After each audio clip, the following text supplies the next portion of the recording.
everything we knew about the solar system just 50 years ago.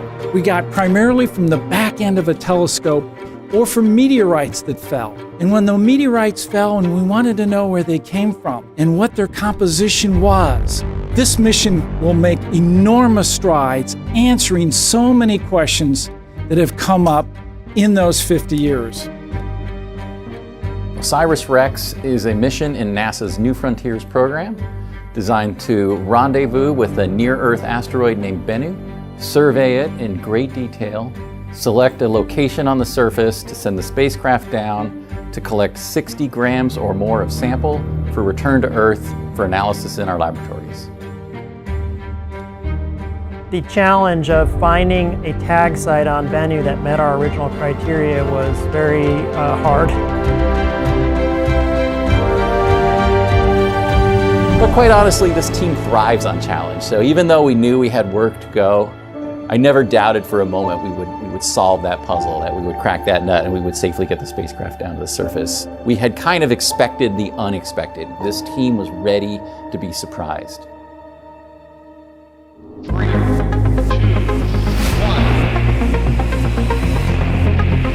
And liftoff, OSIRIS-REx.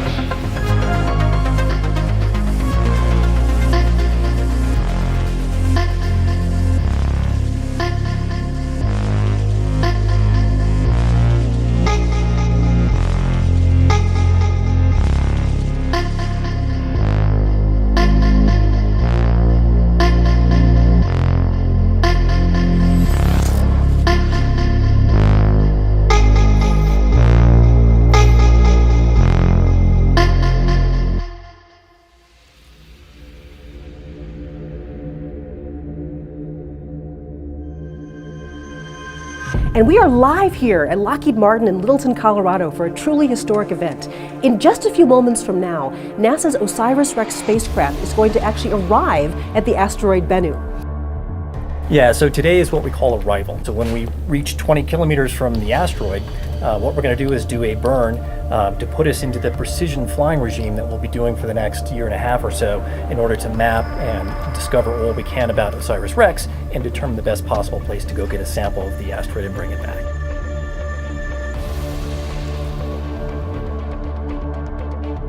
A little nervous, a little excited. I mean, after this burn is completed, we're going to be approximately 7 kilometers away from Bennu at the closest approach. So it's exciting, a little intimidating.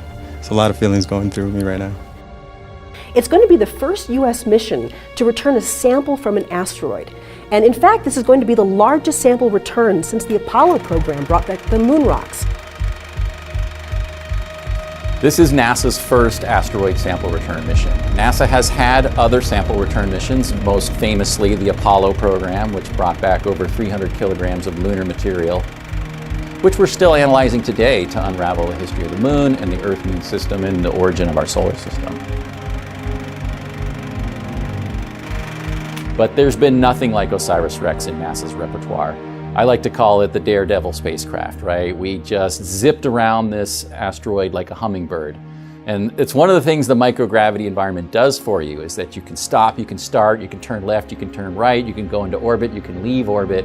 You really can explore the entire near-Earth asteroid environment in exquisite detail with ultra-precision maneuvers on the spacecraft. Bennu is about half a kilometer across, the size of a mountain. We're going to be mapping this entirely new, unexplored area of the solar system. So it's been a relatively long journey, as I mentioned, about 2 years to get out to this asteroid. So to give you a sense of a little bit of the mission timeline, OSIRIS-REx was launched on September 8th, 2016. And one of the first things we did was we did a flyby of the Earth to boost us into the right orbit to encounter the asteroid. So you see that here. We were also able to test our cameras and take a wonderful picture of the Earth as well.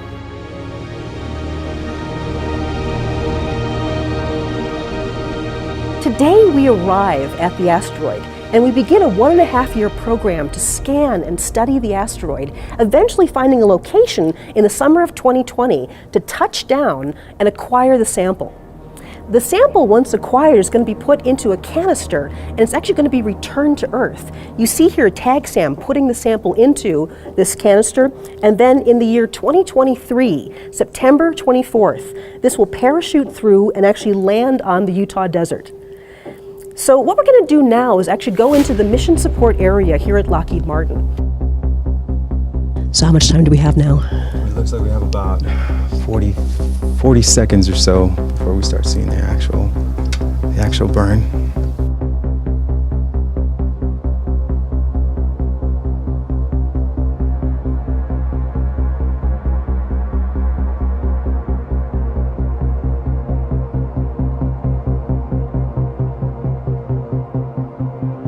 So just to remind you that we're live here at Lockheed Martin and we are just about to arrive at the asteroid Bennu and begin proximity operations to study this asteroid, eventually returning a sample back to Earth. Yeah, it's so exciting. I can't believe we're here.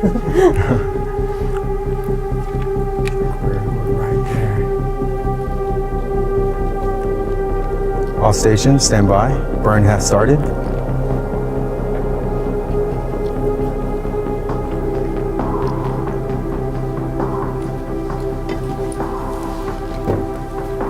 Stand by for Bennu arrival.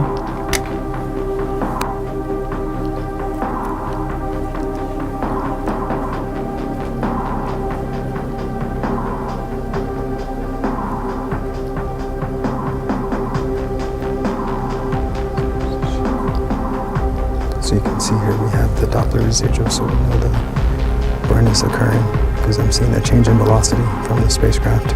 It's getting very quiet in here. Everyone's whispering.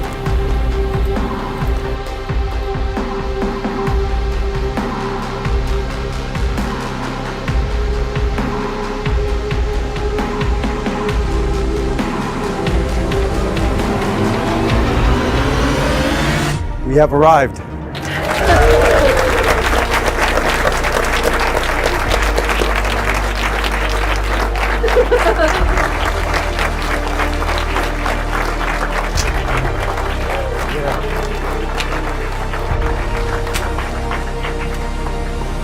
You may have noticed we were doing a bit of an unusual high five there. That's called the tag five, because that's reminiscent of the tag SAM arm that's eventually going to retrieve a sample. So we are here. We have arrived at Bennu. Arrival was officially December 3rd of 2018, and that was a morning I woke up and saw an event on my calendar that I put there a decade ago. So it was truly a great day for us. Arrival is one of the greatest moments of my career. I remember the very first images that came in, and we had been targeting this asteroid since 2005, so over 13 years of planning and plotting and dreaming about this asteroid, and we first saw it just as a tiny point of light moving across the background star field. And if you didn't know what you were looking at, you would never have spotted the asteroid because it looked like just any other star. But we all knew exactly where to look in that image, and then as you started to blink and you saw this thing move across, and I will never forget that feeling. It's like, it's real. It's really there. There really is something in space, and we know where it is, and we're on our path to rendezvous with it.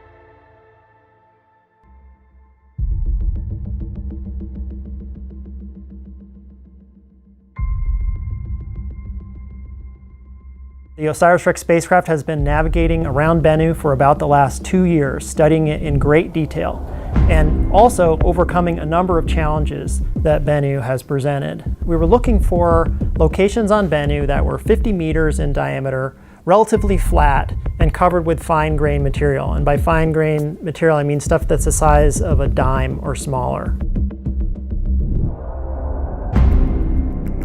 As we started to approach Bennu from a distance and it started to fill up the camera field of view, it looked exactly like we thought it would, with a few boulders sticking out. But as we got closer, we expected to see a very sandy surface with maybe a few boulders here and there. And what we saw is very little sand. And we saw these mountains, we saw boulders, we saw rocks, and we saw very few areas that had this sandy surface that we were expecting and what we had designed to. Well, I like to call Bennu the trickster asteroid. So when we first picked the target, we performed an extensive ground and space-based telescopic campaign to try to understand the nature of the surface. And based on thermal data and radar data and the shape of the asteroid, we convinced ourselves that the surface was composed of fine-grained, sandy, or at worst gravelly-like material. And we expected, and quite honestly sold it to NASA as easy to sample. When we got to the asteroid, we realized that the surface was rough and rugged and covered in giant boulders with nary a beach in sight. And we knew we were in for a real challenge. And we not only had to come up with a new way to get to the surface, but we had to ensure that it would fit within a really tight spot and remain safe while it was collecting that material. Bennu's rocky surface presented a challenge for the original LiDAR-based approach to the touch-and-go sample acquisition event. As an alternative, the project developed an onboard optical-based approach called natural feature tracking. NFT requires detailed three-dimensional maps of the surface of Bennu. In order to build those three-dimensional maps, we need many, many images of particular patches of surface on Bennu itself. And so all these surveys we've done throughout the mission have been at distances between several kilometers from the asteroid down to just a few hundred meters from the surface. And based on those different perspectives and what the shading of that terrain is, it's possible to build a 3D model. Very similar to how we have two eyes that allow us to have depth perception of what we see. NFT requires multiple features across the field of view to have a depth perception. The original tag accuracy requirement was to touch the surface within a 50-meter diameter circle. Based on Bennu's rough surface, our actual performance has to be much better than that, at 10 meters or less. And even within that 10-meter area, there could be smaller localized hazards that may damage the spacecraft. Right now, we are working on a flight software patch to help us avoid hazards as we come in for a sample event. When we do natural feature tracking, that is all autonomous on board the spacecraft, where we load the features or a catalog to the spacecraft, so we are telling it where we expect these features to be. So as the spacecraft makes its progress down to taking the sample, we're recording images and then locating those landmarks to make sure we're on the right track. And if there's any issues with the trajectory or we see landmarks where we shouldn't, we know something's up and we can back away and wave off the attempt, try again. As soon as we were dealing with that and processing the challenge that Bennu presented to us, we literally saw the surface explode, erupting particles into the near Bennu environment, and we panicked.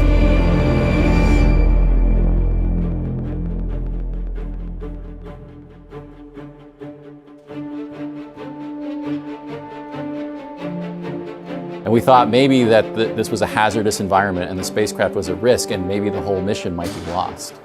And this is where we realized how the microgravity environment can really mess with your mind. What looked like a dynamic, energetic explosion on the surface was simply a little puff of material with flakes of the asteroid gently gliding around, sometimes going into orbit, re-landing on the surface of the asteroid.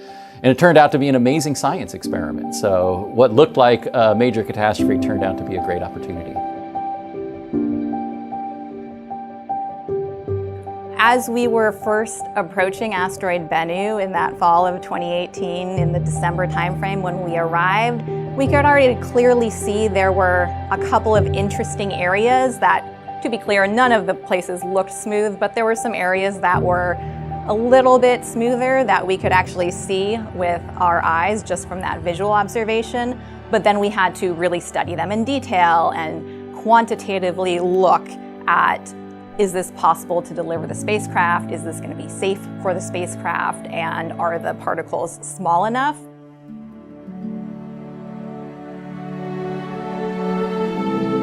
One of the most challenging aspects of pulling together that beautiful global mosaic of Bennu was getting the right data to make a mosaic. So before we even had the images that we stitched together, a few hundred in total, we had to make sure that we were taking images of the surface that were lit at just the right conditions so that you could see small shadows that would outline those particles, and also that were taken at sort of a straight on angle, or as straight on as we could do with our spacecraft, so that you didn't get a lot of distortion.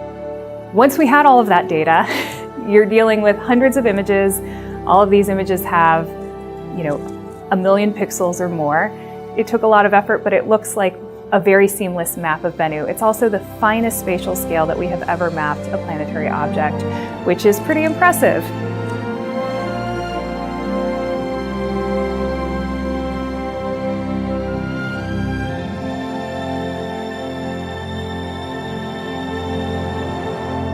We went through a very rigorous sample site selection campaign, and we had 3 driving criteria. We had what we called the deliverability, which is how tight of a spot can we get that spacecraft into. We were looking at craters that were about 20 meters or 60 feet in diameter, just the size of a small parking lot, and the spacecraft's about the size of an SUV. So it was a really tight fit, especially compared to what we originally designed to. The second one was safety. Even if we could get into one of those tight spots, would the spacecraft survive? And we were particularly worried about tipping over and flying away into one of the many giant boulders that dominate the surface of the asteroid.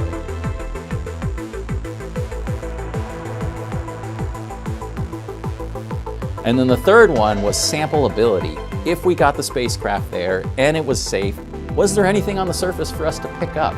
We were looking for particles about 1 inch or 2 centimeters across or smaller. And there's very few patches of material like that on Bennu's surface. So we kind of evaluated all of that. In the background was a parameter we called science value. But the good news was everything on Bennu was scientifically valuable. We saw water-rich clay minerals, and we saw organic molecules, which are 2 of the prime types of material that we were trying to collect. So in the end, we kind of used the basketball tournament analogy, and we started with about 16 sites. We called them the Sweet 16, and we put them up against each other, and we evaluated how much fine-grained material we estimated was there. We couldn't actually see the fine-grained material, but we could see where the big rocks were not, what we called the unresolved patches of the surface, and we assumed that there was fine particles there that we could pick up. We eliminated half down to the Elite 8 and down to the final 4. And when we had the final 4 sites, we performed a series of low-altitude reconnaissance passes to kind of do a safety check. And that very quickly revealed that 2 of the sites were quickly out of contention. One of them was simply just too small of a crater, and it looked a lot like one of the other sites, so we were able to eliminate it. And the second one looked really good. In fact, I thought it was the leading contender going into that phase, but it turned out to have a lot of fairly large rocks with the fine material interspersed in between it. And that one was gone, so we were down to 2. One we called Osprey, and one we called Nightingale. Both of them about 20 meter or 60 feet diameter craters. One near the equator, Osprey, one in the northern hemisphere, Nightingale. And it turned out to be kind of a contest. Osprey was safer, but Nightingale was more sampleable. And also the science looked better there. It was darker, redder, it looked fresh, like recently exposed, so not modified by the space environment. When we pulled the board, we had a site selection board, my heart kind of sank when Flight System and the Goddard Space Flight Safety engineers voted for Osprey, because I really wanted Nightingale. But the TAG-SAM team and the science team were voting for Nightingale, so it came down to me. I had to make the final decision. Hello, and thank you for joining us in the booth here at AGU, the American Geophysical Union, for this special edition of NASA Science Live. Today we have a big announcement from the OSIRIS-REx mission. OSIRIS-REx is NASA's first mission to retrieve a sample of an asteroid and return it to Earth. And we're going to find out from where today. So I stepped away from the meeting, I kind of walked out and I said, I have to go with the science, right? I have to go with the science. That's what we came here for. Dante, do you want to tell us which one you've picked? I will. So I'll say that just thinking that we're going to get this sample back to Earth sends chills down my spine. So the winner of the OSIRIS-REx Site Selection Championship is the Nightingale site. All right. Make some noise, audience. And I want the material from Nightingale almost like it was calling to me. So I made the final decision. We're going to go in. The safety was acceptable. Lockheed Martin agreed that they could sample that area, and the science is what made the decision. It was a decision that had a lot of stakeholders, and a lot of people had to come together and make their case before a decision was eventually rendered by our principal investigator, Dante Loretta.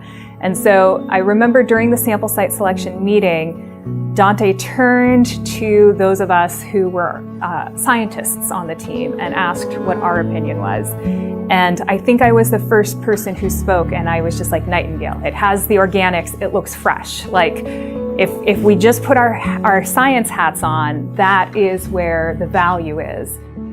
Nightingale and Osprey were always pretty high on the list, but in my mind it wasn't clear. We had some fascinating sites to choose some, including a few sites where they were very small sites, but it looked like there was some really fine-grained material there, but clearly they were just too hazardous for the spacecraft. What is the biggest challenge of the site? So the biggest challenge of the Nightingale site is those large boulders that are off on the eastern edge of the crater, because that tallest one, I colloquially call it Mount Doom because it has the classic kind of peak shape that we're familiar with from the literature. That's about 7 meters tall, and then when you're down at the bottom of the crater, that's another 3 meters. So we're talking 10 meters or 30 feet. So it's a substantial building-sized obstruction, and we're trying to get into a crater that's on the order of a few parking lot spaces wide. So we are doing a really tight job parking that, and we're aware that we have hazards around us. So precision navigation to that sampled material is our biggest challenge. So all we have left to do to deliver on our promise to the agency is get that sample safely back to the Earth, get it into our laboratories, and answer the fundamental questions about the formation of our solar system and why Earth is a habitable world.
Now, OSIRIS-REx is a one-of-a-kind spacecraft with an extraordinary team of engineers and scientists charting unexplored places. It was launched on September 8th, 2016.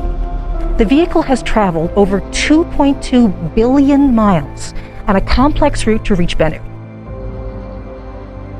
You are here with us on a historic evening. It will be NASA's first sample return from an asteroid, the attempt to actually sample the asteroid Bennu. OREX has descended below the 5-meter mark. The hazard map is go for tag. Contact expected in 50 seconds. We're going in. We're going in. This is a reality. We're actually going to be trying to sample on an asteroid. This represents the hopes and dreams, hard work, blood, sweat, and tears of thousands and thousands of people who have worked on this program for over a decade to make this a reality.